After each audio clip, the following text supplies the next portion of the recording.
Civil services with Nilesh channel आपका स्वागत करता है। आज एक इम्पॉर्टेंट चैप्टर करेंगे, that is the chapter on education.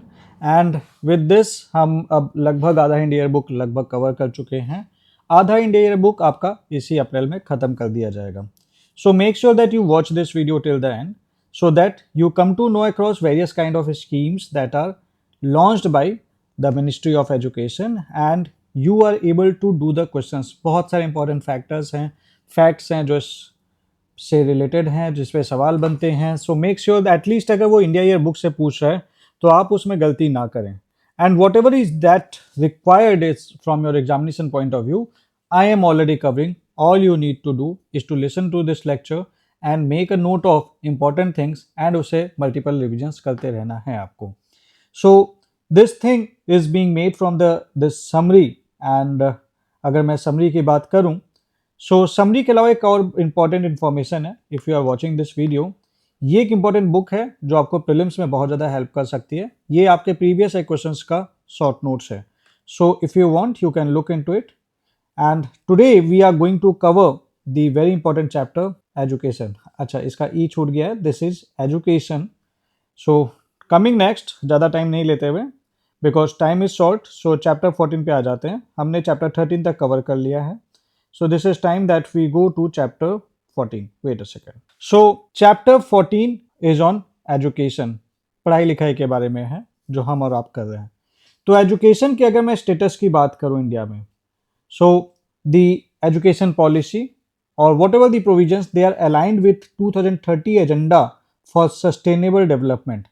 Now SDG 4 is related to education. It says that there should be inclusive and equitable quality education and life long learning opportunities for all. So educate तो हमें करना है हमारी generation को, ये आपका SDG 4 कहता है। एक यहाँ पे बात समझ लीजिएगा, SDG 1 से लेके 17 तक please make a note of. I have already told you in the previous videos. आपके पास इसकी लिस्ट होनी चाहिए और आपको ये याद होना चाहिए। किसी भी टाइम पे यूपीएससी पूछ देगा और हम गलती कर देते हैं। एक होमवर्क भी है कि SDG 1 से 17 तक कमेंट सेक्शन में मुझे बताना कि क्या क्या है। अब सोच के देखना, अभी रिकॉल करने की कोशिश करो वीडियो के साथ साथ में कि SDG लेट से 7, SDG 7 क्या है अगर मैं आपसे सवाल पूछूं, या फिर SDG 3 पूछ लूं क्या है। एंड जस्ट सपोज कि अगर ये एग्जामिनेशन में क्वेश्चन आ गया और मैंने आपको बता रखा है कि आपको करना चाहिए था और आपने नहीं किया, तो आप कितना परेशान होंगे। Then constitutional status of education की बात कर लेते हैं। So initially education was a state subject, so this was transfer to the concurrent list के द्वारा by the 42nd Constitutional Amendment Act 1976. Now education is listed under entry 25 of the concurrent list in the 7th schedule of the Constitution. Both central government and state government, they can make their laws on education, and in case of conflict between central laws and state laws, central law prevails. ये तो था education के बारे में थोड़ा सा। Now for the education we do have an act, that is the Right of Children to Free and Compulsory Education Act 2009। ये आया था 2010 में and this is based upon the 86th Constitutional Amendment Act। तो ये important है, right to education act 86th Constitutional Amendment Act के अंतर्गत आया था। Provide for free and compulsory education for children age 6 to 14 years as a fundamental right. तो 6 से 14 साल के बच्चों को एजुकेशन फ्री मिलना चाहिए एंड कंपल्सरीली मिलना चाहिए। This is the part of your fundamental right and this was inserted via the 86th Constitutional Amendment Act and this inserted article 21A। Comment करके बताना मुझे कि आर्टिकल 21 क्या है and how this is different from article 21A। और 21 पे मैं आपको बता दूं, क्वेश्चन यूपीएससी प्रीलिम्स में भी पूछता है और मेंस में भी पूछता है, तो आपको इसके बारे में बहुत अच्छे से पता होना चाहिए। So what are the key provisions? We have to ensure the compulsory primary education for all children aged 6 to 14 years. It defines the responsibilities of central and the state government. Education is provided in to neighbourhood school, क्योंकि बहुत दूर होगा तो बच्चे पढ़ने कैसे आएंगे। Financial responsibility centre और स्टेट के बीच में शेयर की जाती है। और एक ये इंपॉर्टेंट, इसका एक इंपॉर्टेंट चीज है कि 25% रिजर्वेशन आपको एंट्री लेवल पे मिलेगा अनएडेड प्राइवेट स्कूल्स। किसके लिए? For the weaker sections, for the disadvantage group. 2012 और 17 में इसे अमेंड करके टीचर क्वालिफिकेशन को रिक्वायर्ड किया गया था। 19 में it allows assessment and detention at certain stages with safeguard। 22 में further streamlining for effective implementation। ये इतना इंपॉर्टेंट नहीं है लेकिन ये आपके लिए इंपॉर्टेंट बन जाता है।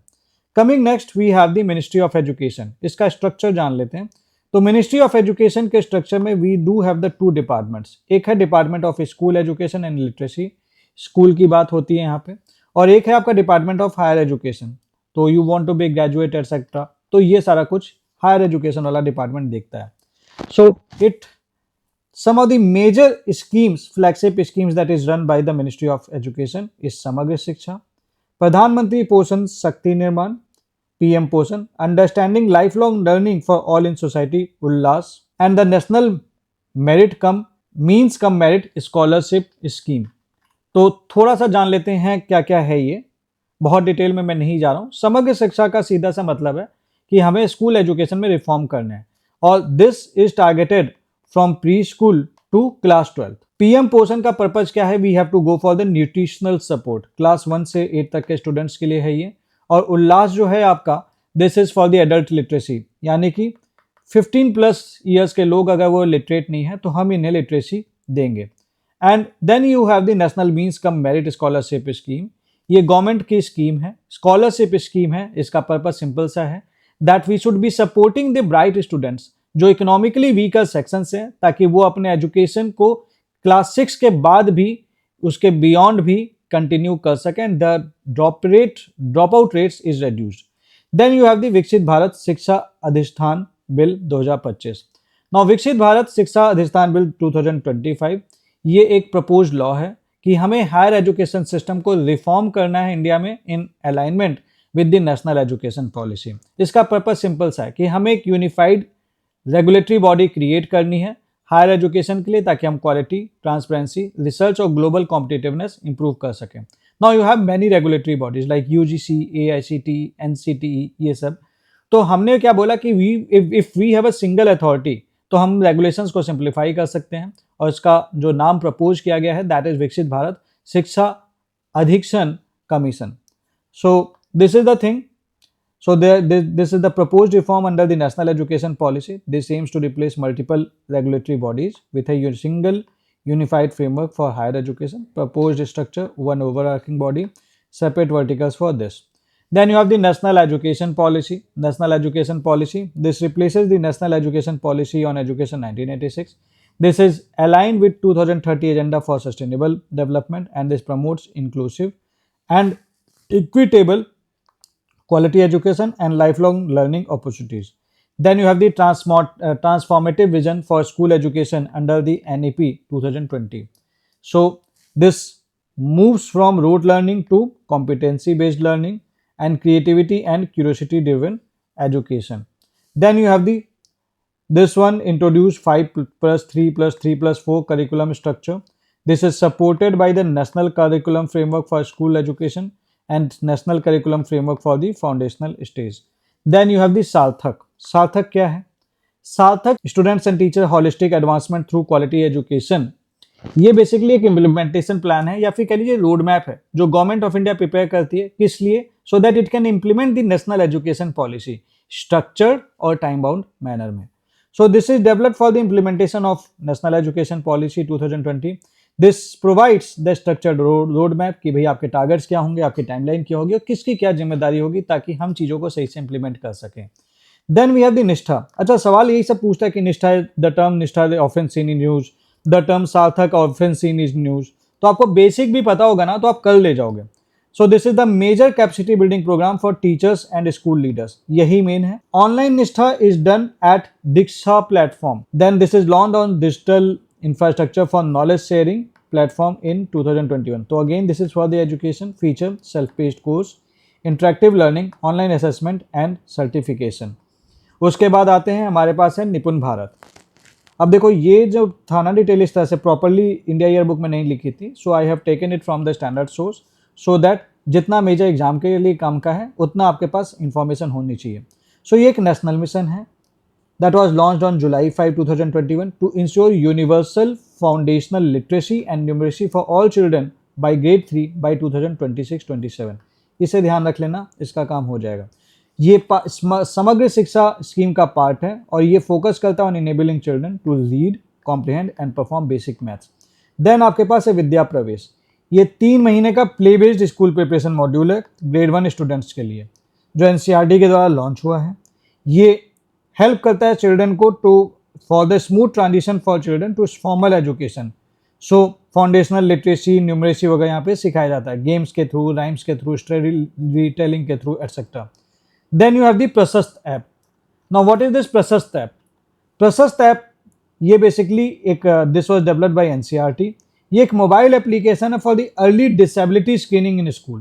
तो कोई बच्चा अगर डिसेबिलिटी वाले लक्षण दिखा रहा है तो हम उसे पहले ही स्क्रीन कर लेंगे, सो दैट जो आपकी जो भी 21 डिसेबिलिटी इसमें से कहीं पे भी है तो हम इसके लिए एक्शंस ले सकेंगे।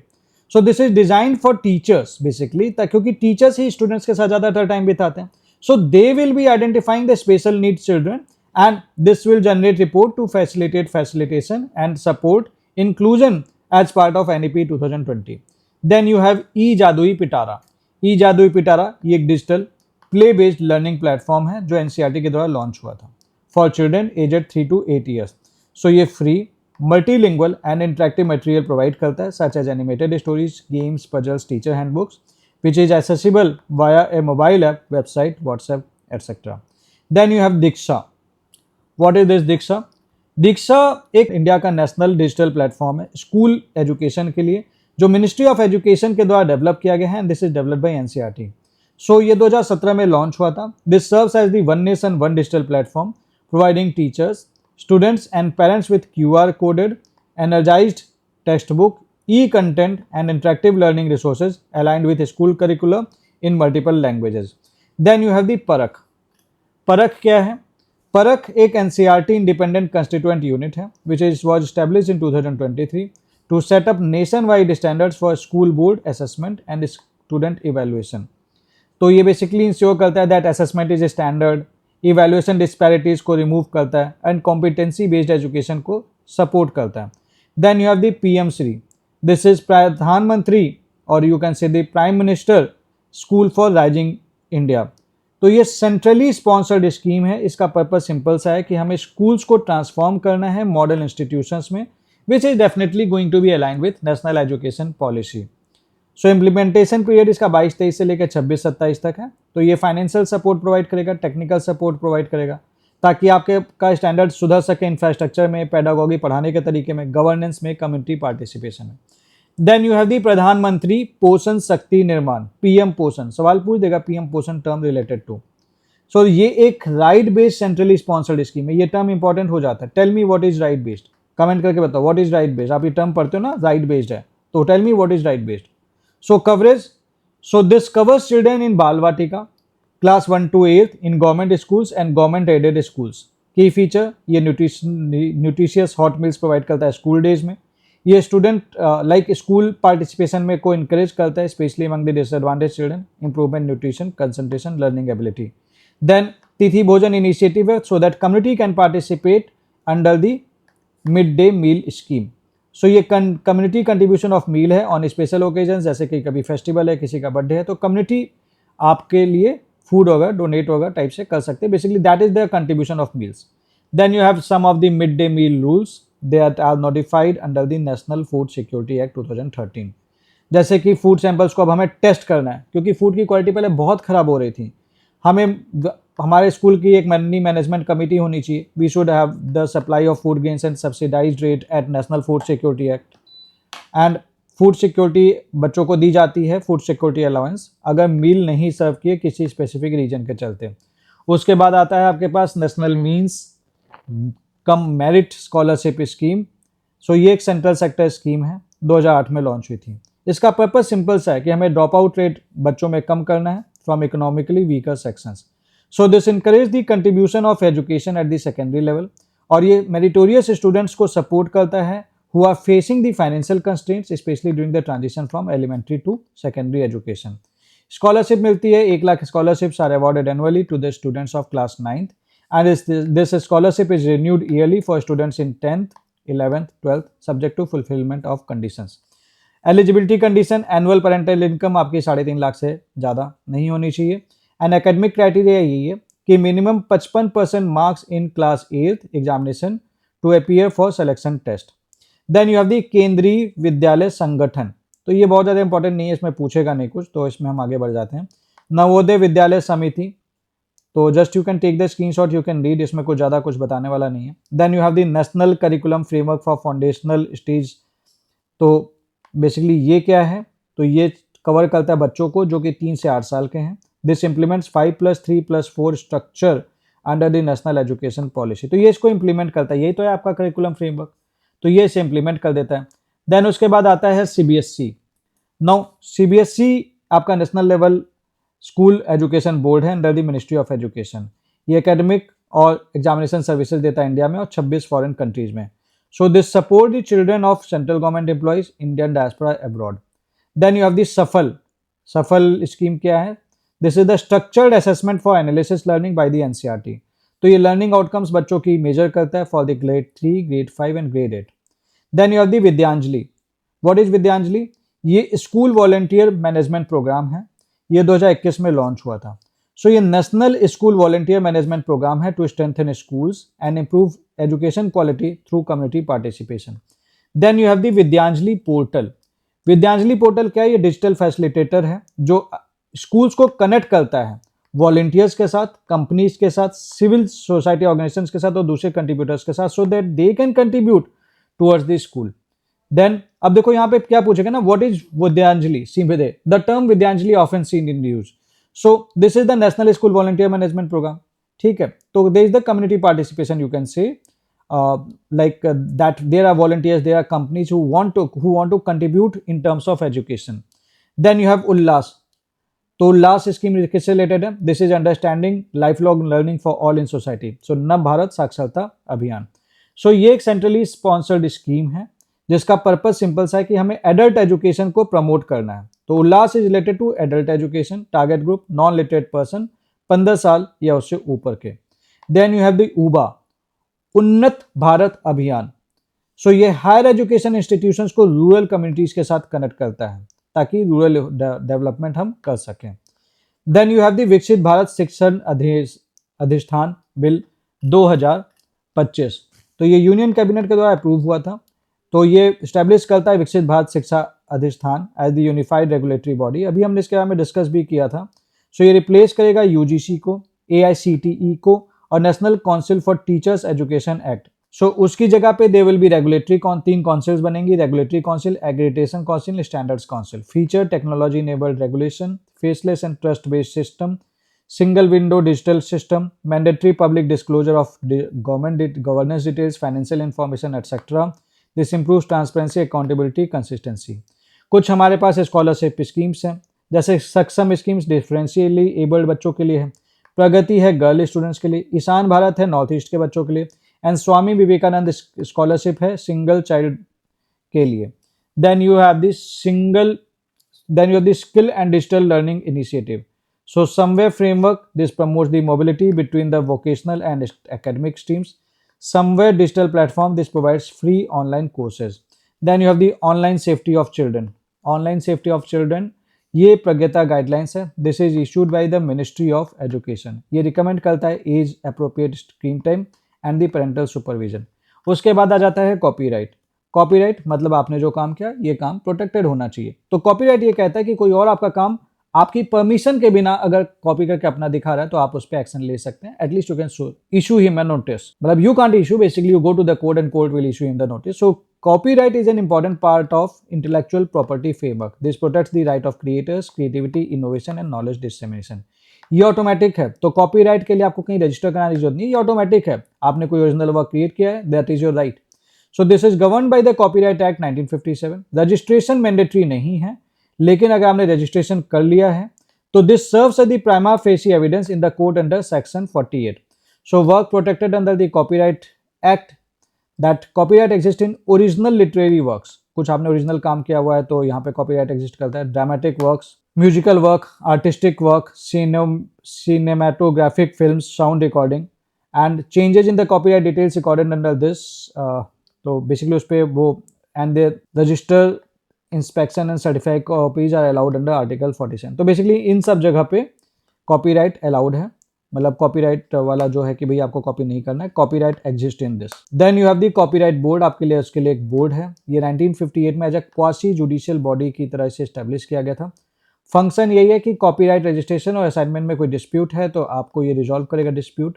And this grant the compulsory license for works withheld from public, unpublished Indian works, work for person with disabilities, translation and reproduction purpose. So this determines the royalty rates for statutory license related to cover versions, broadcasting literary works, musical works, sound recording. So this help balance right of creators and public access to knowledge. Then copyright registration procedure क्या है भाई, आप application file कर सकते हो। कौन कर सकता है? ऑथर भी कर सकता है। अगर आपकी कोई बुक छाप रहा है पब्लिशर तो वो कर सकता है। कॉपीराइट ओनर कर सकता है, इंटरेस्टेड पर्सन भी कर सकता है। एप्लीकेशन प्रिस्क्राइब फॉर्मेट में प्रिस्क्राइब फीस के साथ रजिस्टर ऑफ कॉपीराइट्स के पास सबमिट होती है। तो बेसिकली यहाँ पे एक फीस लगती है, इंपॉर्टेंट है। देन एप्लीकेशन ऑफलाइन और ऑनलाइन दोनों अप्लाई कर सकते हो। Now there is the modernization of copyright office, they view do have a e filing system. Then improvement include electronic submission of application, redesigned copyright logo, new format of registration certificate, etc. So that's it for this chapter. And after this, we will be going to the next chapter that is welfare. So make sure that you watch this video till the end. मतलब आपने देख लिया है अभी, तो आपको बस अब ये करना है कि जो जो मैंने बताया है जस्ट थोड़ी देर के लिए 2 मिनट के लिए आंखें बंद कर लेना वीडियो पॉज करके और सोचना आपने क्या क्या पढ़ा है। Are you able to recall? अभी जस्ट देखा, आपको क्या याद है? और अगर नहीं है तो इसका मतलब कहीं ना कहीं आप चीज़ों के बारे में सोच नहीं रहे हैं। एक चीज़ ध्यान रखना, अगर आपको अच्छे मार्क्स लाने हैं और आपको क्वालिफाई करना है प्रीलिम्स, क्योंकि बेहतर मार्क्स तो लाने पड़ेंगे दूसरों से घुमा फिरा के, 90-95 तो मिनिमम चाहिए ही कट ऑफ क्लियर करने के लिए एज पर दी जो करंट ट्रेंड चल रहा है। तो उसके लिए आपको थोड़ा सा एक्टिवली पार्टिसिपेट करना पड़ेगा। ये नहीं कि बस सुन लिया तो काम हो गया, उसके बारे में थोड़ा सोचो भी कि भी हमने क्या क्या पढ़ा, क्या क्या याद है, मुझे नहीं है। एंड देन उसको जरूरत पड़ने पे जैसा एग्जाम में आए तो आप उसे रिप्रोड्यूस कर पाओ। मिलते हैं अब इसके बाद अगले चैप्टर में, which is the chapter on welfare. तब तक के लिए all the best, take care, bye bye. Make sure कि आप ये वीडियो जरूर शेयर कर लेना अपने फ्रेंड्स के साथ, so that they can also get the benefit out of it.